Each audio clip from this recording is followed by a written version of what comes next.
Today we are back playing Silver again, and I'd say since the previous episode I've gotten a lot better at her. That previous gameplay is almost embarrassing to watch back. But before we talk about that, we have a miraculous announcement to the game. Mr. Great Talon, I will be Gunlash and Whip Build.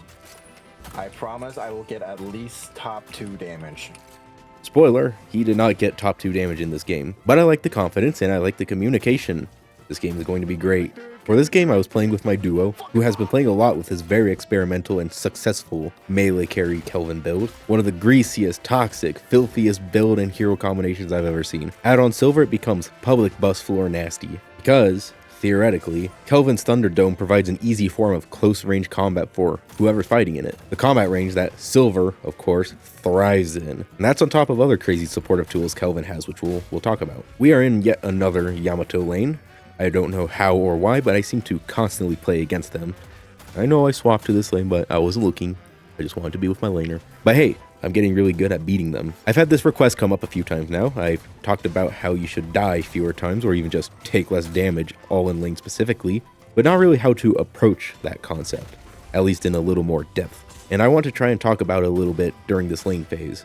Taking less damage is the essential key to not dying as much in lane, and approaching combat in a pretty aggressive manner while keeping up your health bar is relatively simple. The concept, at least how I approach it, pretty much boils down to playing to your advantage. That being, where's your wave, where's your cover, and where are your heals? And with this first kill, I will now make a detailed explanation to point out Yamato's mistakes based on those 3 advantages.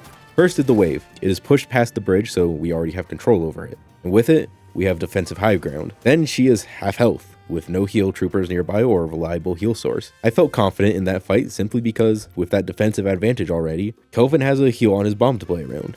I'll be topped off while Yamato isn't. She already popped her heal ability. And essentially, she was an animal of prey that put itself in the middle of the open breeze for the hunter to take. The parry was simply a nail in the coffin, made with anticipation because I sure as hell knew she had no more abilities or stamina and was desperate. With that comes another question of, when is all-inning feasible? My rule of thumb is, if they're low, overextended, or very obviously easy to kill, go for it. Anything in between gets really sketchy in this game, and on top of that, you really need an exit plan. A mobility or defensive ability or stamina saved to bail with. And also, you should be prepared to exit if things aren't going your way instead of continuing commitment. None of that Yamato had or attempted. So with all that, there's one big thing to consider when minding the goal of taking less damage, something Yamato fails to do over and over again, using cover and not leaving yourself open. Graves Yamato lane is especially oppressive if you are in line of sight. Just watch how often I position myself around the many covers provided in lane. Whether that's going for a minion, going for poke, hiding from aggression, either way I try to get myself behind a wall, and from there I am able to fight back on my own terms. Especially versus players like Yamato who keep fighting in the open. I can play angles, keep line of sight to my advantage by simply peeking for every shot, and with that damage to myself is very limited, and I get to fully punish players for being out of position. You'll probably find as you get better into higher ranks, the amount of in-lane kills tend to drop a lot. And that's because most combat is being played around covers, meaning there's not a lot of room for aggression because, as long as you are in an open position, you're going to take a lot of damage that you can barely fight back with. As a player, playing patiently behind cover will immediately punish that mistake, while staying within that safety net. I hope that explanation isn't too confusing or poorly written. If you have any issues with it, let me know. Because we have ults, and I made the call simply saying, next time Yamato is out of position, I'll jump right into her, and you just follow up with the Thunderdome, and it should be a very easy kill. As my engage immediately baits parry, I guess. She already takes a lot of damage from my burst, and now 2 melees, one of which is building for melee, does a ton of damage and she is fried, as we could both take full advantage of our close combat strengths, and she had no escape. Public bus floor nasty. I didn't even charge my ult, and since it just needed a top off, might as well dive the isolated Graves, who is a very easy target to kill if you can get on top of her. After that, we both walk into the stupid hand wall. Kelvin is getting hosed from that Yamato ult, and I walk back into the wall. And Kelvin, with duct tape and dreams, who has less health than my bank account when Deadlock gets monetized, somehow survives all of that with a small ice bomb to top off. I could not tell you how they couldn't get the finisher. I know at least since Yamato couldn't do it, Graves did not have the range for it, but now there's zombies everywhere, and as soon as that's cleared, we have an advantage, as all of their abilities have been used. They are hard pushed up, and my transform is up.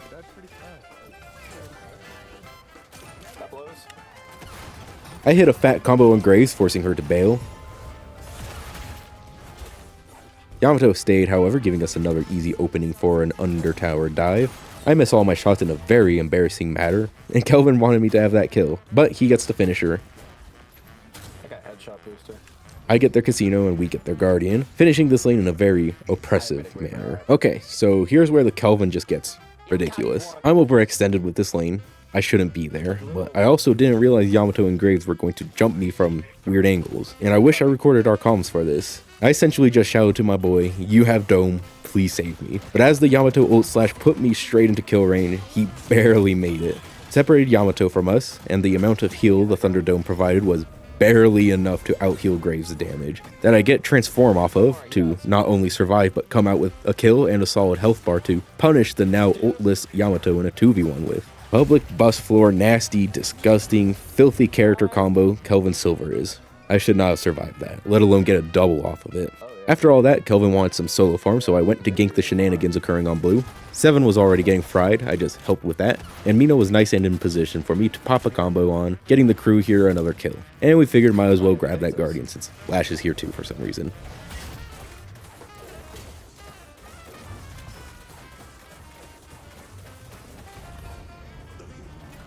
Despite the enemy holding earned deposit advantage for a while there, the moment it swapped to neutral, Kelvin jumped on top of it. We have a really good comp to take it with, and since he was off doing that, it was my turn to solo farm yellow, keep Yamato off our guardian, which I got a panic ult out of, but no need to pursue. Important thing to remember is troopers come first before farming anything else, and anything else you farm should be in a position where you can easily return to a trooper wave to kill. Those give you the most souls out of everything in the game.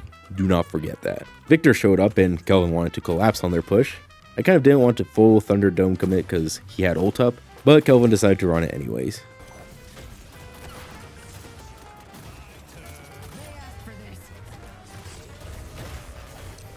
We popped the revive and I try a small dive, but I knew I wasn't going to get far with it and I was probably going to die, so I bailed. But getting the Victor revive taken care of for the next couple minutes is never terrible. There's 3 on green. Lash noted 3 on green, so it was just Yamato and potentially Victor defending yellow, and Thunderdome was just about back up, so I wanted to try and force it. Mina surprisingly bailed on defending green and surprised me by zipping over to yellow with an ult, which almost got me, but all according to plan, I baited around the corner where we got the Thunderdome up, and now both those ults are down while I still had my own transform up. And the moment Yamato stepped up again, she got the full combo and couldn't do nothing about it as she got mauled by a big dog again. I tried to finish the Mina off hoping Kelvin would have the walker to follow up with, but I forgot about a cool new mechanic where if another walker is destroyed, others are healed. I didn't realize the folks on green were about to take theirs, so imagine my confusion when 7 flies in with an ult and the walker is still up on my retreat. There was no getting out of that.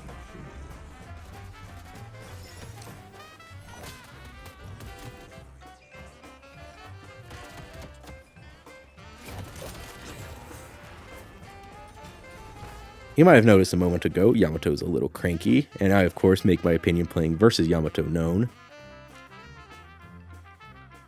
I thought this was also funny to note. 7, in response to getting smoked by Shiv, brought out the thesaurus to flame with, cause ain't nobody who plays Deadlock, let alone pick 7, knows that belligerent is a word.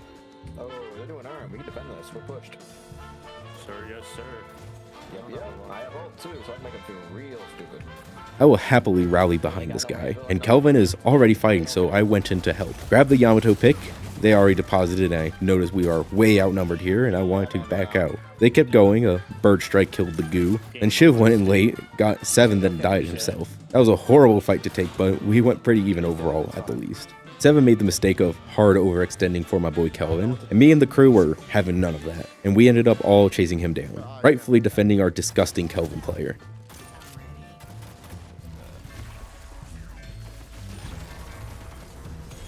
After that, Lash went to collapse on a blue walker push.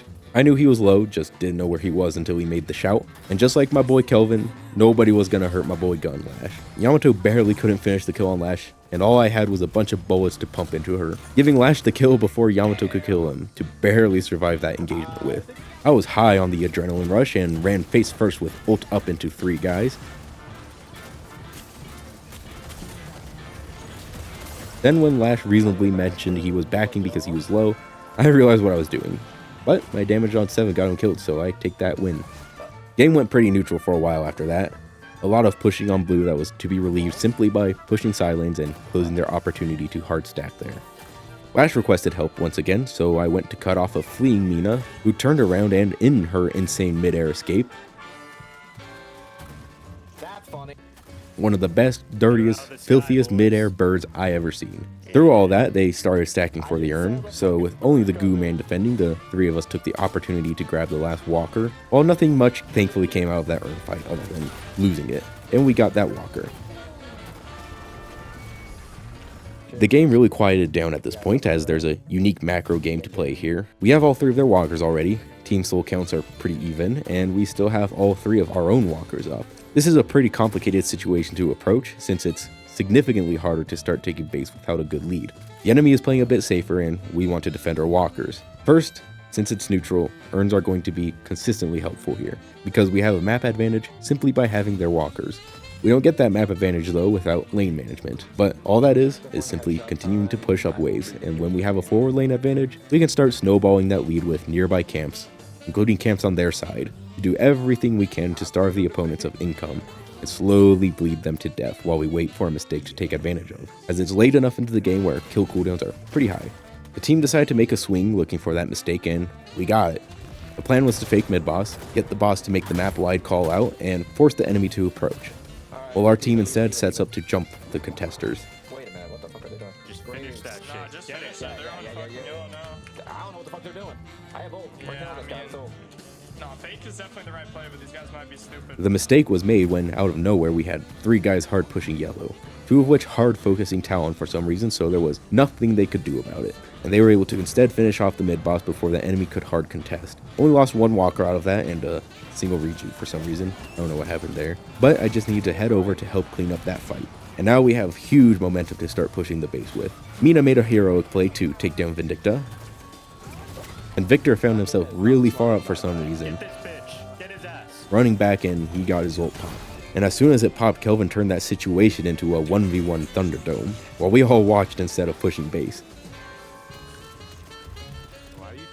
We lost the minion advantage since we were busy watching the Thunderdome and they were getting respawns, so we couldn't phase the patron and we weren't quite in a position to fight. So we took a step back, and the enemy, while pretty scattered, pushed hard for the last kill, all the way out of base into a neutral space, giving us the opening to fight with an advantage again, that we immediately punish with, leaving us with only 2 left to defend and high def timers still after phasing patrons. Finish it. Just had to anticipate the 7 ult. And Watch there, this, boys. oop, Watch this. never mind. This game is wrapped up, and the moral of today's video is that the Silver Thunderdome is public bus floor nasty. can't complain. Good Good night, cursed apple. Proud of you.